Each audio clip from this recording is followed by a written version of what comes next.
Selamat sore Bu, mari Bu silahkan masuk. Silahkan duduk ya Bu. Perkenalkan, saya Bidan Eva yang berjaga pada sore hari ini. Apakah ada yang bisa saya bantu?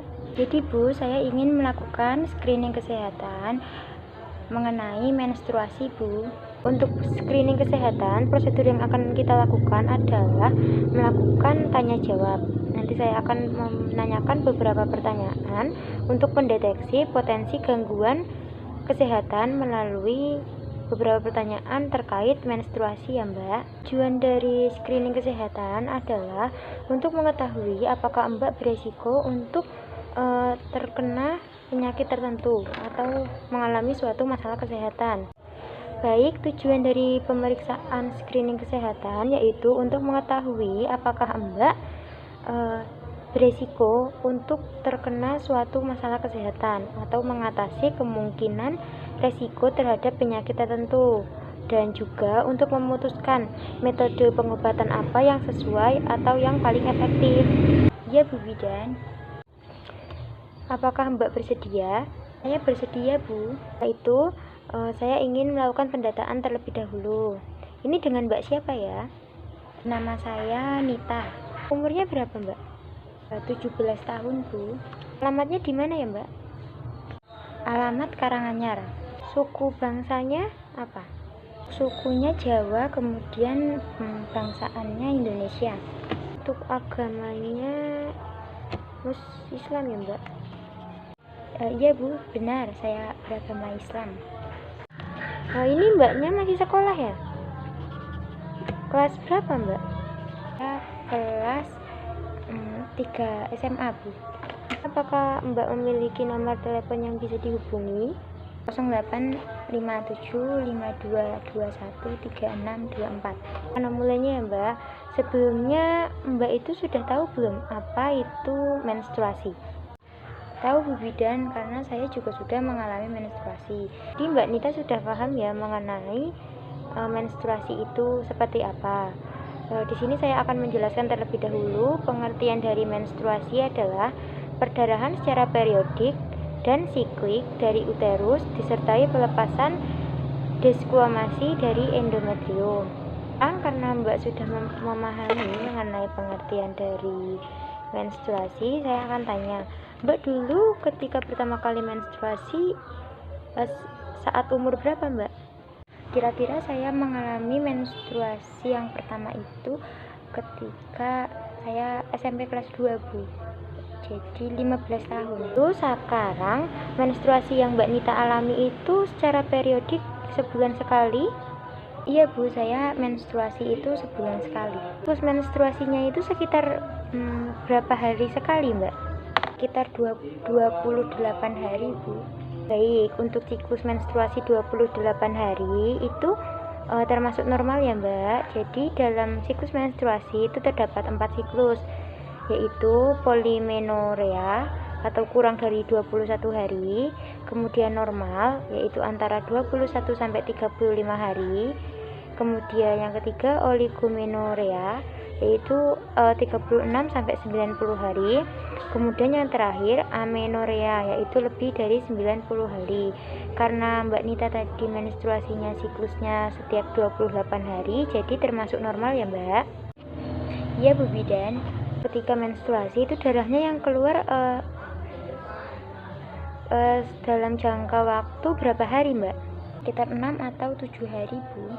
Jadi dalam pengeluaran darah ketika menstruasi itu dibagi menjadi 3. Untuk normal itu 8 hari, kemudian hipermenoreal itu lebih banyak dari 8 hari, kemudian hipomenorea atau kurang dari 8 hari, dan lama haid lebih pendek dari normal yaitu sekitar 7 hari atau 6 hari. Jadi Mbak Nita tadi kan haidnya sekitar 7 hari, itu termasuk ke dalam hipomenorea ya Mbak? Iya Bu. Kemudian sebelumnya apakah Mbak Nita pernah mengalami perdarahan di luar haid? Tidak. Dan ketika menstruasi itu Mbak Nita apakah mengalami gangguan terkait haid? Apa yang dirasakan? Baik, terkait gangguan yang Mbak Nita alami tadi, yang pertama sakit perut ya Mbak ya. Sakit perut itu dalam dunia medis disebut disminor, yaitu gangguan ginekologi berupa nyeri saat menstruasi yang umumnya berupa kram perut yang terpusat di bagian perut bawah hingga mengganggu aktivitas yang Mbak Nita alami. Kemudian yang Mbak alami yaitu lebih sensitif. Ini seperti perubahan mood begitu ya Mbak. Hal ini disebut premenstrual syndrome atau PMS. Sering mendengar tidak? Iya Bu. Ya, jadi PMS itu umumnya dimulai dari 1 minggu hingga beberapa hari sebelum mulainya haid dan akan berhenti ketika haid dimulai. Namun pada beberapa kasus ada juga yang PMS itu berlanjut sampai haidnya nanti selesai. Keluhan yang sering muncul itu berupa iritabilitas, gelisah, kemudian perubahan mood, insomnia, nyeri kepala, perut kembung, mual, pembesaran dan nyeri pada payudara, kemudian lain-lainnya. Keluhan pada kasus berat ada yang sampai mengalami depresi, rasa takut yang berlebihan, kemudian gangguan konsentrasi ya Mbak. Kemudian Mbak Nita juga mengalami payudara yang sakit. Itu disebut mastodynia atau mastalgia, yaitu tegang pada payudara menjelang haid. Itu hal yang normal ya Mbak ya. Kemudian terdapat satu gangguan yang disebut mittelesmer, merupakan rasa sakit di tengah-tengah siklus haid, yaitu sekitar 14 hari sebelum dimulai. Rasa nyeri tersebut biasanya muncul tepatnya di perut bagian bawah atau di salah satu sisi perut atau panggul saja. Mengenai penjelasan saya tadi, apakah ada yang ingin ditanyakan? Tidak Bu, tidak ada yang ingin ditanyakan. Saya ingin melakukan sebuah evaluasi. Dengan saya akan memberikan sebuah pertanyaan dan Mbak Dita mohon menjawabnya ya. Apa saja gangguan pada menstruasi itu Mbak?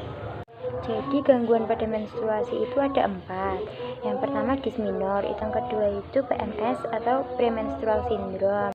Kemudian yang ketiga itu mastodynia atau mastalgia. Keempat itu mittelschmerz. Pesan dari Mbak Nita sudah tepat sekali ya Mbak ya. Saya rasa Mbak Nita sudah paham. Baik Bu, saya sudah paham sekarang. Kalau begitu, saya juga izin terlebih dahulu ya Bu. Terima kasih Bu Bidan. Baik Mbak. Setelah berpamitan kepada pasien atau klien, selanjutnya mencuci tangan dan melakukan pendokumentasian.